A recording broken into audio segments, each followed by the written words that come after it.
यहाँ पे हमें 20th टर्म निकालनी है फ्रॉम द लास्ट टर्म।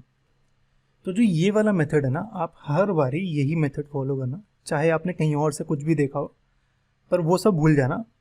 हमेशा सिर्फ इसी क्वेश्चन के लिए बात कर रहा हूँ, आप ये वाला मेथड फॉलो करना, क्योंकि अगर आप एक से ज़्यादा मेथड्स फॉलो करोगे ना, आप खुद ही कंफ्यूज हो जाओगे।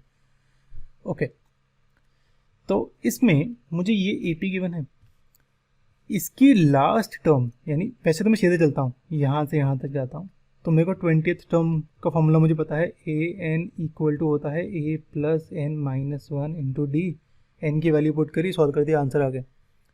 पर अब मैं उल्टा जा रहा हूँ, यहाँ से यहाँ जा रहा हूँ, तो 20th टर्म क्या होगी ये समझ नहीं आ रहा मुझे।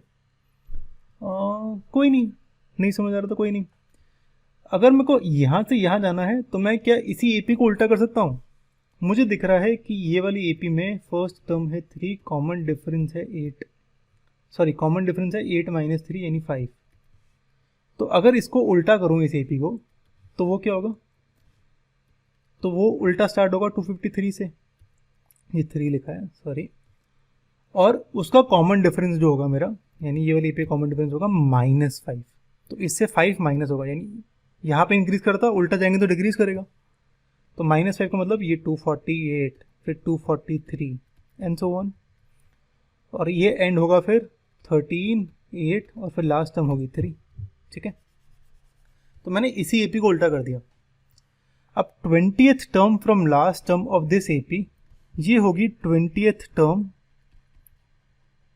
ऑफ दिस AP, यानी इस वाली AP की 20th टर्म होगी वो, है ना। अब इस वाली AP की 20th टर्म निकल जाएगी। A की वैल्यू मेरी 253 है, D की वैल्यू मेरी -5 है, और N की वैल्यू 20 है। AN की वैल्यू निकालनी है, तो बस आंसर आ गया। ठीक है, आसान था, देखते हैं कैसे करेंगे। AP is equal to this, now 11th term from last term equal to, sorry 11th नहीं है 20th है, सॉरी यार, so sorry, 20th term is of this, so our AP is this।